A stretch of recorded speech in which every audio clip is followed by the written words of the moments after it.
사랑하는 영락교회 지체들에게 주 안에서 평화 인사를 전합니다.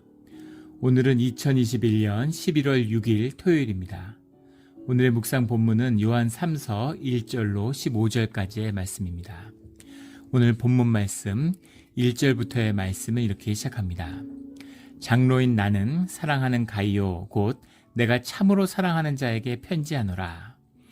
요한 3서가 교회가 아니라 가이오 개인에게 쓰여진 사도 요한의 개인 서신서라는 것을 알 수 있죠. 마치 사도 바울이 쓴 빌레몬서나 디모데서와 같은 것입니다. 이름은 요한 3서라고 붙여 있지만 이것은 가이오에게 쓴 편지다라는 걸 알 수 있죠.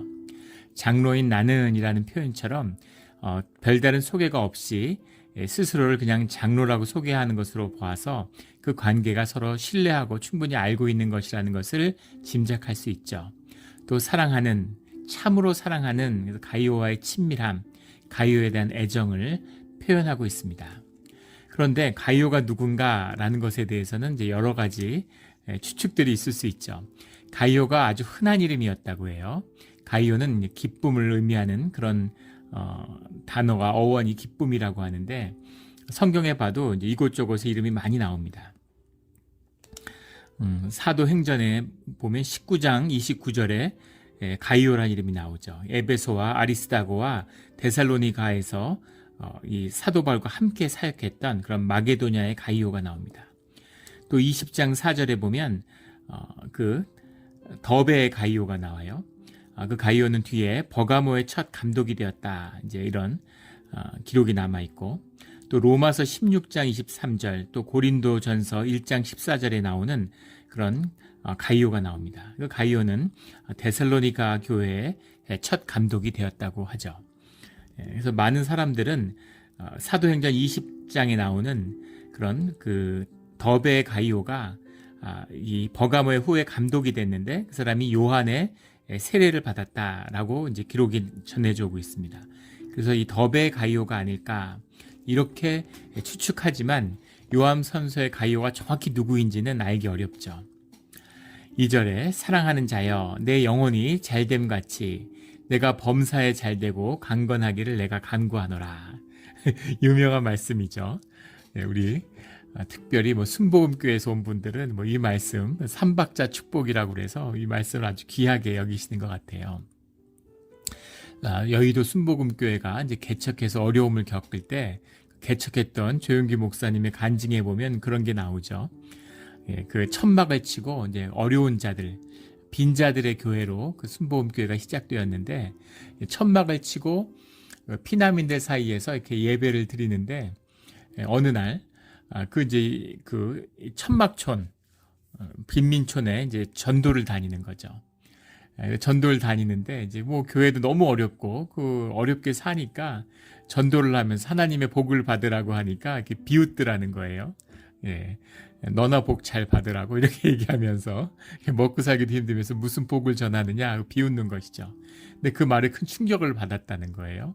그 목사님이 천막에 돌아와서 무릎 꿇고 눈물로 기도하면서 주님, 이렇게 주님의 자녀와 교회가 웃음거리가 돼서 되겠느냐고, 주님의 축복이 도대체 뭐냐고 이렇게 너무 서러워서 눈물로 기도하다가 주님께 받은 그 하늘의 축복의 말씀이 바로 이 요한 3서 2절의 말씀이라고 하죠.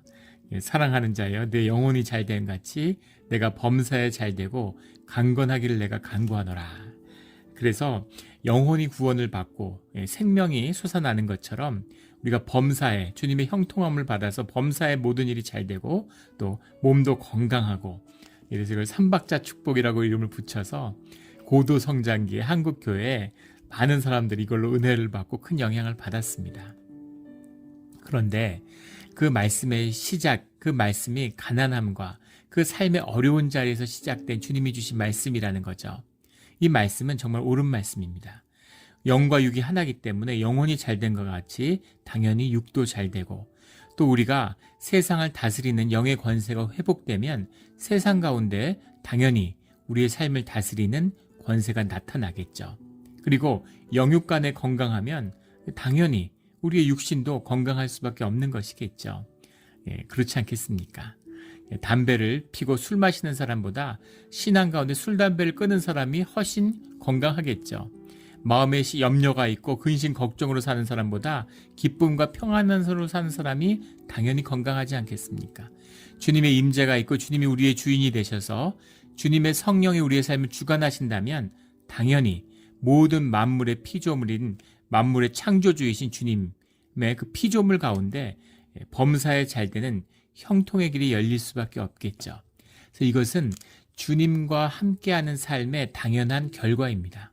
주님이 주시는 거예요. 그런데 이것이 신앙의 목적이 되어서는 안 되는 거죠. 그리고 주님의 축복이 영혼이 잘 되고 범사에 잘 되고 강건한 것만은 아니라는 겁니다. 육신의 가시를 사도 바울에게 허락하신 것처럼 욥에게 마귀의 시험을 허락하여 주시는 것처럼 주님이 광야에서 시험을 받으신 것처럼 우리가 그런 시험을 받을 수도 있고 육신의 고난 가운데 십자가의 비밀을 더 깊이 깨달는 것, 이것이 주님이 우리에게 주신 더 큰 축복이 될 수 있다는 것이죠. 그 길을 성경이 증거하고 있죠. 주님을 만났던 사람들, 모세, 다윗, 야곱, 요셉, 말할 것도 없죠. 그런 주님의 고난의 길 가운데 주님을 만나는 그 깊은 비밀, 십자가의 영성을 우리에게 말씀하고 계십니다. 이 말씀이 옳은 말씀이지만 이것이 변질되어서 교회가 타락하고 복음이 타락되어서 마치 현상의 축복이 축복의 다인 것처럼, 물질의 축복이 진짜 제일 중요한 축복인 것처럼, 내가 돈을 사랑하니까 주님이 돈을 주시는 게 제일 큰 축복같이 여겨지는 거죠. 근데 그것은 돈을 사랑하는 자에게 돈을 주는 건 축복이 아니라 저주죠. 그래서 이 말씀이 많이 변질되고 오용되었다라는 것을 이제 보게 됩니다. 말씀의 참된 뜻이 회복되어야 되겠죠. 정말 우리 모두가 영혼이 잘된 같이 범사에 잘되고 강건하게 되어지는 그런 우리 육신의 삶, 이 땅의 삶이 되기를 예수 그리스도 이름으로 축원합니다. 3절에 형제들이 와서 내게 있는 진리를 증언하되 내가 진리 안에서 행한다 하니 내가 심히 기뻐하노라. 이 교회 공동체 가운데 요한을 따르는 요한의 공동체였겠죠. 요한은 떨어져 있습니다. 지금 요한이 정확히 어디서 이 편지를 썼는지는 알 수 없어요. 그런데 요한의 계시록을 반모섬에 갇혀 있을 때 썼다라는 것은 이제 분명히 알고 있죠. 주님의 섭리가 참 기가 막히죠. 사도 바울도 열심히 사역을 했을 겁니다. 근데 사도 바울의 가장 중요한 사역은 사도 바울이 로마에 구금되어 있을 때, 감옥에서 아무것도 할 수 없을 때 썼던 서신으로 남아 있는 거죠. 세례 요한도 많은 사역들을 감당했겠죠. 그런데 반모섬에 갇혀서 아무것도 할 수 없을 때, 주님과 교제밖에 하는 것이 할 수 있는 게 없을 때, 주님과 기도밖에 할 수 있는 것이 없을 때 가장 중요한 사역, 사도 요한의 사역이 이루어졌다는 거죠. 기가 막히죠. 그래서 우리가 육신의 세계에서, 현상의 세계에서 뭘 할 수 있고 없고 이런 건 중요한 것이 아니고 주님과 함께하는 법을 배우고 주님을 따라가는 것입니다. 그러면 주님이 그 결과를 주님의 뜻 가운데 이루시는 거죠. 그 아름다운 주님의 역사를 보게 되는 것입니다. 형제들이 요한에게 와서 이야기하는데 진리를 증언하되, 근데 진리라는 게 좀 우리말로 형이상학적인 내용이 들어 있어요. 실제, 진실, 이런 말이 더 가까운 말이겠죠. 진실을 이야기하는데 그 진실 안에서 내가 진실로 행한다, 삶에서 주님의 말씀을 지키며 살아간다, 이 말이죠. 그렇게 살아간다는 말을 들으니까 내가 심히 기뻐하노라. 4절에 내가 내 자녀들이 진리 안에서 행한다함을 듣는 것보다 더 기쁜 일이 없도다. 그렇죠. 이거보다 더 기쁜 일이 뭐가 있겠습니까? 진리 안에서 진실하게 삶으로서 믿음을 살아간다라는 이야기가 신앙의 삶을 산다는 거잖아요. 우리가 부모인데 자녀들을 볼 때 이거보다 더 기쁜 일이 뭐가 있겠습니까? 주님과 함께하는 법을 배우고 주님 안에서 기쁨과 평안 속에서 살아가고 주님이 인도하시는 그 길을 따라간다라는 그 얘기를 듣는다면 그거보다 더 기쁜 일이 뭐가 있겠습니까? 기쁜 거죠. 아주 기쁜 것입니다. 주님께 감사하는 거죠. 5절에 사랑하는 자여, 가이오를 부르는 그런 아주 애정어린 호칭입니다. 내가 무엇이든지 형제 곧 나그네 된 자들에게 행하는 것은 신실한 일이니, 그래서 가이오가 이 나그네 된 자들 형제들에게 행한 이 당시에 형제와 나그네 된 자들, 물론 우리 믿음의 사람들이 곧 이 땅에서 나그네 된 자들입니다. 그리고 주 안에서 형제 자매죠. 그래서 같은 교회 식구들을 의미하는 거예요. 교회 가족입니다. 그런데 이 시대에는 특별히 이런 전도자들이 많이 있었죠. 2세기까지 아주 그 전도가 활발하게 피어나는, 주님의 복음을 들고 말씀을 전하기 위해서 새로운 것을 방문하고 새로운 것을 전하는, 그것을 교회들이 마치 전진기지와 같이 그들을 돕고 서포트하는 것, 이것이 교회의 사명이죠. 그것이 교회의 사명이고 교회의 본질입니다. 교회의 본질은 순교함으로 선교하는 것이죠. 선교가 본질이에요. 그래서 그런 것들이 초대교회에 아주 활발했다는 거죠. 또 하나는 이미 이 요한 3서가 정확히 언제 쓰여졌는지는 알 수 없지만 60년대, 주후 60년에 있었던 아주 혹독한 그 기독교의 핍박이 이 발칸 지역에서 이루어졌죠. 그리고 우리가 잘 알고 있는 네로 황제 때의 핍박과 같은 것이죠. 그 다음에 70년대에는 아예 예루살렘이 이제 완전히 붕괴하고 몰락하는, 예루살렘의 그 반란을 진압하는 과정에서 예루살렘이 무너지니까 예루살렘 교회에 있었던 그 수많은 기독교 형제들이 이제 물론 많은 분이 죽었겠지만 또 살아남은 자들이 이방 지역으로 피신하는 그런 일들이 있었을 겁니다. 그런 사람들을 새롭게 영접하는데 어디로 가겠어요? 어디로 가야 됩니까? 그러니까 아마 믿음의 형제들이 있는 곳, 교회가 있는 곳, 이런 곳을 찾아갔을 것이라고 쉽게 생각해 볼 수 있겠죠. 그렇게 나그네 된 자들, 형제들을 교회가 영접하고 그들을 잘 섬겨야 된다라는 말씀을 전하고 있는 겁니다. 근데 가이오가 그런 형제들을 잘 영접하고 섬겼다는 거죠. 6절에 그들이 교회 앞에서 너의 사랑을 증언하였느니라. 내가 하나님께 합당하게 그들을 전송하면 좋으리로다. 그래서 이 가이오가 있는 이 공동체 가운데 왔을 뿐 아니라 또 떠나는 사람들이다. 선교사였을 가능성이 높죠. 말씀 가운데 보면 하나님께 합당하게 주님이 말씀하셨죠. 어린 자에게 물 한 모금을 준 것이, 목마른 자에게 물 한 모금, 냉수 한 것을 준 것도 주님이 잊지 않으신다라고 말씀하셨습니다. 너희가 가난할 때, 배고플 때 나에게 음식을 주었고 목마를 때 물을 주었고 우리가 언제 그렇게 했습니까? 라고 물으면 주님이 천국에서 가장 너희 가운데 작은 자에게 한 것이 나에게 한 것이다, 이렇게 말씀하실 거라고, 그 물 한 모금도 잊지 않는다라고 말씀하고 계시는 거죠. 그것이 주 안에서 형제와 나그네 자들에게 행하여야 할, 전조자에게 행하여야 할 교회의 아주 중요한 사명이고 사역이죠. 그것이 하나님께 합당하게 하는, 하나님과 하나기 때문에 하나님과 하나된 교회가 하나님과 하나된 형제 자매들에게 하나님께 대하듯, 그들에게 대하는, 하나니까 형제들에게 대하는 것이 하나님께 대하는 것과 같다, 그 얘기입니다. 예수님이 찾아왔는데 물 한 모금을 대접하겠어요? 예수님이 찾아왔다고 생각해 보세요. 어떻게 대접을 하겠습니까? 내가 할 수 있는 최선의 대접을 하겠죠. 그런 것이죠. 우리 영락교회는 참 손대접을 잘하고 그런 은사가 있어요. 제가 여러 번에 걸쳐서 칭찬하지만 이제 그런 은사가 있습니다. 우리 교회가 더 기도에 열심히 깨어서 기도에 열심을 내는 교회가 됐으면 얼마나 좋겠어요. 그런 날도 오겠죠. 근데 올 때부터 참 신기했던 건 우리 교회가 이렇게 손대접을 잘하고 따뜻한 그런 정이 흐르는 곳이구나 하는 걸 느꼈습니다.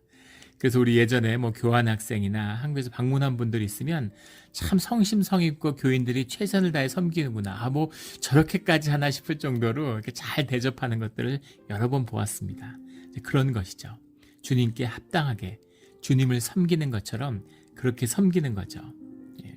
가이오가 그런 일들을 잘 감당했다는 거죠. 7절에 이는 그들이 주의 이름을 위하여 나가서 이방인에게 아무것도 받지 아니함이라. 주님의 덕을 세우고 주님의 복음의 말씀을 전파하는 자들이다 라는 거죠. 교회가 섬겨야 된다라는 말입니다.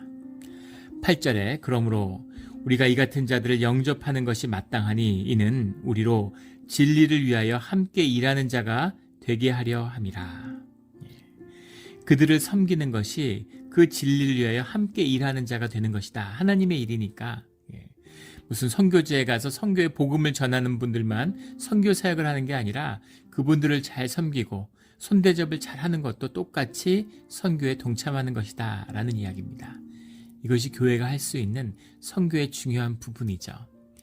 우리는 교회가 너무 작고 뭐 재정도 안 되고 선교사를 파송할 수도 없고 너무 돕는 게 제한되어 있다.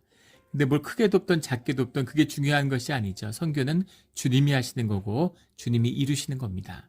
그런데 우리에게 기회를 주시는 거죠. 그래서 교회를 방문한 분들한테도 빈손으로 가지 않게 그렇게 대접하는 것, 이런 것이 귀한 것이다라는 거죠. 할 수 있는 걸 하라는 겁니다. 우리 지난번에 제가 다른 교회 말씀을 전하러 가니라고 우리 지역에 있는 은퇴한 목사님을 모셨어요. 그래서 그 목사님한테 잘 대접을 하고 또 집에서 음식을 준비해 와서 이렇게 섬기는 분도 계셨다는 이야기를 전해 들었습니다. 그런 것이죠. 무슨 그분이 뭘 개인적으로 귀하고 이런 것이 아니라 주님의 말씀을 전하는 자로서 하나님께 합당하게 주의 이름을 위해서 그렇게 하시는 거죠. 그걸 귀하게 여기고 귀하게 대접하는 것, 이것이 주님 안에서 이루어지는 일입니다. 할 수 있는 일을 하는 것이죠. 늘 그렇게 주님께 귀하게 진실하게 쓰임받는 우리 몬트레이 영락교회가 되기를 주의 이름으로 축원합니다. 9절에 내가 두어 자를 교회에 썼으나 그들 중에 으뜸되기를 좋아하는 디오드레베가 우리를 받아들이지 아니하니, 내가 두어 자를 교회에 썼으나 두어 자라고 했는데 정확한 해석은 편지를 2번 보냈다라는 겁니다. 그것을 미루어 볼 때 지금 쓰고 있는 편지 요한 3서가 2번째 편지라는 걸 알 수 있죠. 가이오에게 2번에 걸쳐 서신을 보냈고 첫 번째 보낸 서신을 전하고 돌아온 자에게서 가이오에 대한 이야기를 들었겠죠. 그래서 가이오의 이야기를 듣고 기뻐하고 그들을 이렇게 아주 칭찬하는 그런 이야기가 나오는 겁니다. 짐작할 수 있어요. 어떤 분들은 요한 2서가 첫 번째 편지였을 것이다라고 얘기했는데 요한 2서는 그 내용도 그렇고 굉장히 공적인 내용을 담고 있어요. 그래서 요한 2서는 아닐 것 같습니다. 아마 개인 서신이었을 것이고 요한 3서와 같이 그것은 전해지지 않는 것이겠죠. 그리고 그 내용은 아마도 추측컨대 보내는 선교사들을 잘 대접해달라는 부탁의 편지가 아니었을까 싶습니다. 그런데 가이오는 그 대접을 잘 했는데 다 그랬던 것은 아니라는 거죠. 그렇지 않은 자들도 있었는데 그들 중에서 으뜸되기를 좋아하는 디오드레베가 우리를 받아들이지 아니하며, 지금 간 것이 요한이 아니에요. 우리를이라고 하는 건 그 사도 요한이 부탁했던 선교사들을 교회에서 접대하지 않고 배척하는 자가 있었다는 것이죠. 그것이 디오드레베였다는 겁니다. 근데 그의 본질은 무엇이냐면 으뜸되기를 좋아하는 이라는 뜻이죠. 으뜸되기를 좋아한다라는 것이 우리 에고의 본질입니다. 거짓 에고의 본질이죠. 에고라는 것 자체가 나의 여러 내면적인 모습들, 인격들을 하나로 통합한 거짓입니다. 그게 우리 의식이죠.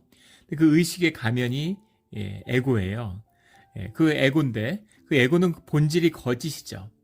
근데 그 에고 자체, 우리가 에고를 버리지 못하죠. 누구나 에고가 있습니다. 에고를 십자가에 못 박아도 에고가 생겨요. 그런데 에고가 거짓이라는 건 알고 있어야죠. 근데 에고가 나의 진짜고 그게 나라고 쏟고 우기고 그것을 붙들고 있는 것, 거짓 에고가 나의 주인이 된 자, 이것이 거짓의 사람들의 본질입니다. 근데 에고라는 것은 모두 인격 위에 있는 통합된 자리에 있기 때문에 자기가 으뜸이죠. 그리고 자기가 으뜸인 자, 자기 에고가 거짓 속에 있기 때문에 거짓 가운데 뭘 못하겠어요. 에고의 사람들을 만나면 항상 자기가 옳고 자기가 잘났고 세상이 자기를 중심으로 돌아가고, 하나님보다도 위에 있는 거죠. 하나님도 평가하고 교회도 평가하고, 다 평가하잖아요. 비판하고 정죄하고, 이런 것이 거짓과 이게 악마적인 인간의 모습이죠. 선악과의 열매입니다. 으뜸되기를 좋아하는 디오드레베라는 사람이 어떤 자인가? 거짓의 사람이고 주님께 다스려진 자가 아니라는 걸 알 수 있죠. 그런데 디오드레베가 교회 가운데에서 누구였느냐, 어떤 지위에 있었느냐라는 것에 대한 수많은 논란이 있습니다. 근데 추측해 볼 수 있겠죠. 혹자는 디오드레베가 또 장로였을 것이다. 아니면 장로가 되기를 원하는 자였을 것이다. 이런 얘기.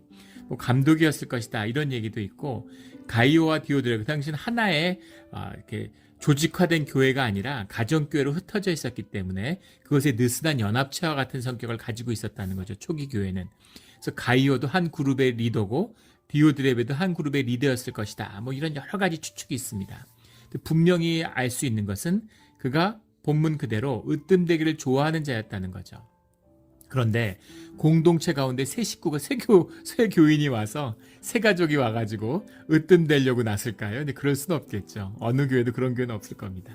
그래서 그가 또 뭐 으뜸이었는데 늘 으뜸되려고만 하는 자였을 수도 있죠. 예, 또 으뜸이 아니기 때문에 으뜸이 되고 싶어하는 자였을 수도 있을 겁니다. 으뜸이란 표현 때문에 논란이 되는 것인데 분명한 것은 그가 교회에 굉장히 중요한 리더십에 있고 중직자 중에 한 명이었다라는 것은 분명히 알 수 있겠죠.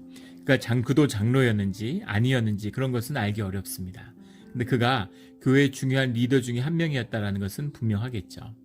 10절에 그러므로 내가 가면 그 행한 일을 잊지 아니하리라. 지금 요한이 공동체 가운데 떨어져 있는데 이 요한의 공동체겠죠. 요한이 세운 공동체고 말씀을 전한 공동체겠죠. 그곳에 다시 가게 되면 그가 한 일에 대해서 반드시 다루겠다. 그가 한 행위에 대해서 반드시 기억한다라는 얘기합니다. 잊지 아니하리라 라고 분명히 이야기하고 있죠. 그가 악한 말로 우리를 비방하고 그러니까 요한과 또 이 공동체 가운데 사역자들을 비방했다는 거죠. 그리고 그것도 부족해서 형제들을 맞아들이지 아니하고 선교사들, 교회 이름으로 한 교회됨에서 받아들인 그 선교사들을 받아들이지 않고 맞아들이고자 하는 자를 금하여 교회에서 내쫓는도다. 그래서 단순히 환영하지 않는 정도가 아니라 영접하지 않은 게 아니라 학대했다라는 것이 나오고 있습니다. 아니 영접은 안 하더라도 아주 선대하지 못할지라도 이렇게 음해를 하고 욕을 하고 쫓아내기까지 할 이유가 뭔가라는 걸 보게 되겠죠. 뭐 여러 가지 추측의 이유들이 있습니다. 사도 요한의 영향력을 배제하고 싶었을 것이다. 자기 왕국으로 만들고 싶은 종교인의 속성 때문이었을 것이다. 뭐 여러 가지 교회 하나됨을 몰랐기 때문이다. 뭐 여러 가지 이유들이 있는데 뭐 다 해당되는 것이겠죠. 근데 본질적으로 이거 악한 행동이죠. 선대를 안 하는 건 뭐 자신의 믿음이 연약하고 분량이 안 돼서 그런다고 할 수도 있을 수도 있죠. 그런데 단순히 그런 게 아닐 겁니다. 왜냐하면 분명한 것이죠. 그런 거라면 요한이 이렇게 편지에 지적하지도 않았겠죠. 그가 교회를 변질시키고 교회의 교회됨을 깨려고 하는 그런 사단의 쓰임을 받는 자가 되었다라는 겁니다. 그래서 아주 작은 악한 욕망에서 시작된 일이지만 주님을 대적하고 선교를 방해하고 교회를 어지럽히는 일로 나아가는 거죠. 교회 분란 가운데 당사자가 되는 사람들은 다 그렇습니다. 나쁜 뜻으로 교회를 해치려고 시작하는 사람이 어디 있겠어요. 다 교회를 잘 되게 하려고 뭐 그런 마음이었을 수도 있죠. 우리 교회도 힘든데 왜 선교사들은 끊임없이 찾아오고 또 이 유랑자들은 나그네들은 끊임없이 찾아와서 우리를 이렇게 힘들게 만드나 뭐 그런 것일 수도 있고 우리 재정이 어려운데 이렇게 하면 우리 더 어려워져. 지금 아끼고 모아야 될 때야. 뭐 그렇게 생각할 수도 있죠. 주님을 잃어버린 교회의 특징이죠. 선교를 재정이 어려워서 못한다고 하는 것. 그런 교회들은 점점 더 어려워집니다. 교회됨을 잃어버렸기 때문이죠. 그 어려움 속에서 과부의 두입 동량 그 동전처럼 없는 가운데서도 어렵게 내어놓는 것. 그것이 주님의 축복의 문이 열리고 하늘의 풍요함, 풍성함이 부어지는 비밀이죠. 그래서 풍요한데 있는 자는 더 많은 걸 갖게 되고 없는 자는 있는 것마저 빼앗기게 되는 인색함에는 주님의 은혜가 끊어지고 점점 더 힘들어지는 그런 교회의 비밀이죠. 그런데 눈에 보이는 것, 현상을 쫓기 때문에 보이지 않는 것을 보지 못하기 때문에 주님을 사랑하는 것이 아니라 돈을 사랑하기 때문에 이 대접하는 게 아까운 거죠. 아까운 겁니다. 그리고 이것 안에는 왜 아깝겠어요? 자기 게 아닌데. 자기 거라고 생각하는 거죠. 교회 게 내 건 거죠. 내가 헌금하고 내 돈 냈는데 그 돈 쓰는 게 아까운 거죠. 그래서 뭐 공동회 이런 거 모이고 재직회 모이면 왜 돈을 그렇게 썼냐고 왜 돈을 안 아꼈냐고 막 그렇게 흥분하고 이러는 것이죠. 이건 것이 디오드레베의 모습, 지금까지도 늘 교회 가운데 발견할 수 있는 모습이죠. 근데 이런 틈, 이렇게 무너진 자리에 결국은 그것이 하나님을 맞서고 마귀에게 쓰임받는 독사의 자식이 되는 종교의 끝이다라는 거죠. 돈을 사랑하거나 주님을 사랑하거나 둘 중에 하나입니다. 삼의 길은 없어요. 둘 다 사랑하는 건 없습니다. 내가 돈을 사랑하는 것 같아. 난 주님도 사랑하는데 그냥 돈을 사랑하는 겁니다. 주님을 사랑하는 것처럼 스스로를 속이는 것이죠. 이것이 교회 내에 들어와 있는 거짓 종교인들의 모습이다라는 것을 분명히 성경은 말씀하고 있는 거죠.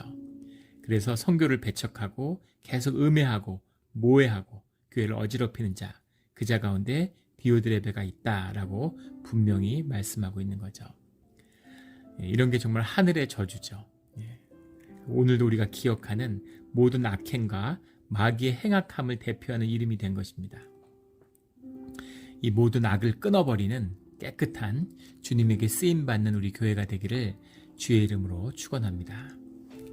11절에 사랑하는 자여 악한 것을 본받지 말고 선한 것을 본받으라. 선을 행하는 자는 하나님께 속하고 악을 행하는 자는 하나님을 배웁지 못하였느니라. 가이오에 대한 권면이죠. 선을 행하는 자는 하나님께 속한 것이죠. 내 안에서 선한 게 나올 게 뭐가 있겠습니까? 선을 행했다는 건 그가 하나님과 함께하고 있다는 증거죠. 그런데 악을 행하는 자는 하나님을 배웁지 못하였느니라. 하나님이 누구신지, 하나님이 어떤 분이신지 알지 못하는 겁니다. 하나님이 계시다는 걸 인정하고 하나님을 창조주로 인정하면 무슨 믿음인 것처럼 하도 이 복음이 타락하고 교회가 타락해서 그렇게 생각해요. 주님이 계시니 안 계시니 뭐 이런 말도 안 되는 소리를 갖고서 얘기를 하는 겁니다. 주님은 계세요. 그 신적인 본질, 그 임재는 진실을 뭐든지 무엇을 하든지 진리를 접근하고 진리를 붙잡으려고 하는 자들은 그 주님의 임재를 만나게 되어 있습니다. 주님의 창조주의 피조물이기 때문인 거죠. 그래서 심지어 물리학자 같은 사람들, 물질의 그 궁극을 연구하는 자들을 하나님의 임재와 실제를 만나잖아요. 그 창조, 물질의 창조, 우주의 창조를 모색하는 빅뱅 이론 같은 걸 보십시오. 본질이 무엇입니까? 결국 nothing에서 something이 나왔다는 거잖아요. 어떻게 nothing에서 something이 나와요? 근데 그것이 실제라는 거죠. 그걸 부인할 수 없는 것이죠. 깊이 들어가 보면 말도 안 되고 우리의 이성으로서는 논증할 수 없는 세계지만 그것이 실제라는 걸 받아들일 수밖에 없는 거죠. 진실이니까. 이것이 주님의 임재예요. 근데 이제 에고의 사람들, 거짓의 사람들은 내가 안 받아들이면 그만이지 해서 주님을 믿네 안 믿네 이런 소리 하는 거지. 그런 게 신앙이 아닙니다. 신앙이라는 건 십자가를 만나고 주님의 말씀에 순종해서 주님이 나의 주인이신 것을, 나의 주님이신 것을 만나는 것, 이게 신앙이죠. 종교라는 것은 결국은 교회 언저리를 떠돌다가 교회를 대적하고 십자가를 대적하는 것으로 하늘의 진멸로 영벌로 끝나게 되는 것이에요. 예수님을 따라다니던 바리새인들, 사두개인들, 서기관들, 그들과 같은 것이죠. 하나님을 모르는 자들입니다. 우리 하나님을 알고 하나님과 교제하는 신앙의 길, 십자가의 길을 가는 우리 성도님들이 되기를 주의 이름으로 축원합니다. 12절에 데메드리오는 무사람에게도 진리에게서도 증거를 받았음에 우리도 증언하노니 너는 우리의 증언이 참된 줄을 아느니라. 데모드리아라는 사람이 나오는데 데메드리오가 누구냐? 이것도 그 성경에 나오는 이름들이 있죠. 여러 군데 이름이 나오는데 한 사람은 사도행전 19장 33절에 나오는 에베소에 있는 은장색 그 은을 가공하는 금속 가공업자 데메드리오라는 이름이 나옵니다. 그리고 뭐 골로새서, 디모데후서, 뭐 빌레몬서 이런 데 나오는 데마라는 이름이 나오죠. 빌라델비아 교회의 초대 감독이었던 데마라는 이름이 나오는데 이 데마가 데마드리오의 줄임말이라고 그러죠. 그래서 이 데마일 것이다. 뭐 이렇게 보는 견해도 있습니다. 그럴 것 같지만 뭐 확실한 거는 모르죠. 그것은 이제 다른 제3의 증거가 없기 때문에 이 데마가 아닐까라고 추측할 뿐이죠. 그래서 교회 가운데 여러 일들이 일어나고 있지만 주님의 제자 가운데 사도 요한도 있고 사도 베드로도 있지만 그 안에 가룟 유다도 있는 것처럼 이렇게 주님 안에서 선과 악한 역사가 주 주변에 같이 일어나는 것을 보게 됩니다. 늘 함께해요. 그런데 중요한 것은 이 선이 악을 다스려야 되는 거죠.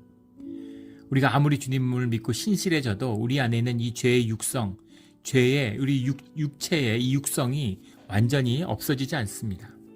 그게 없어진 것처럼 얘기하는 건 종교의 거짓이죠. 우리 안에 악마적인 그런 육체의 본성이, 타락한 영성, 본성이 남아 있어요. 근데 그것을 성령 안에서 그것을 다스리는 것이죠. 그것이 우리의 경건의 길입니다. 그리고 다스릴 수 있는 힘과 능력이 되어주신다고 주님 우리에게 약속하시고 그 약속으로 우리에게 성령을 보내주시는 거죠. 우리의 육의 문제를 다스릴 수 있는 우리의 삶, 우리 교회의 자리, 믿음의 공동체가 되기를 주의 이름으로 축원합니다. 13절 14절에 내가 내게 쓸 것이 많으나 먹과 붓으로 쓰기를 원하지 아니하고 속히 보기를 바라노니 또한 우리가 대면하여 말하리라. 요한일서에서 나누었던 마지막 편지의 말씀입니다. 15절에 평강이 내게 있을지어다. 여러 친구가 내게 문안하느니라. 너는 친구들의 이름을 들어 문안하라. 이 편지가 개인 서신이지만 동시에 신앙의 권면이고 믿음 가운데, 말씀 가운데 함께 해야 된다라는 것으로 편지를 마치고 있습니다. 정말 우리 주님의 인도하심이었던 것 같아요. 우리 이렇게 이 온라인으로 이렇게 말씀을 나눌 수밖에 없는 시작이었는데 오히려 말씀을 깊이 나눌 수 있고 깊이 다가갈 수 있는 우리 신약의 거의 계시록을 제외하고는 빌레몬서 하고 계시록 이 정도를 빼놓고는 거의 모든 말씀을 다 나누었습니다. 참 주님의 은혜구나. 또 이런 깊이의 말씀을 나눌 수 있는 시간을 주셨구나 하는데 감사를 드립니다. 우리 이 서신서에 나오는 공동체들처럼 교회 가운데 늘 영적인 도전이 있고 어려움이 있죠. 그러나 주님이 우리 가운데 함께 하시며 능력이 되어 주십니다. 우리 주님과 하나가 되어서 정말 오늘 말씀처럼 내 영혼이 잘된 같이 범사에 잘되고 강건함을 나누는 누리는 그런 우리의 신앙의 자리, 우리 교회의 자리가 되기를 주의 이름으로 축원합니다. 함께 기도드리겠습니다. 하나님 아버지 감사합니다. 주님의 은혜 가운데 우리 말씀을 깊이 묵상하고 말씀을 깊이 들어갈 수 있는 그런 시간을, 복된 시간을 허락해 주신 것 감사합니다.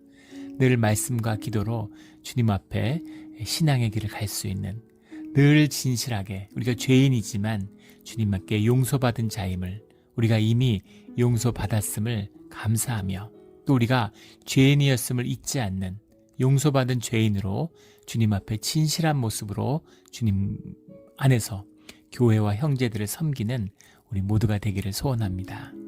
감사드리며 예수 그리스도 이름으로 기도드렸습니다. 아멘.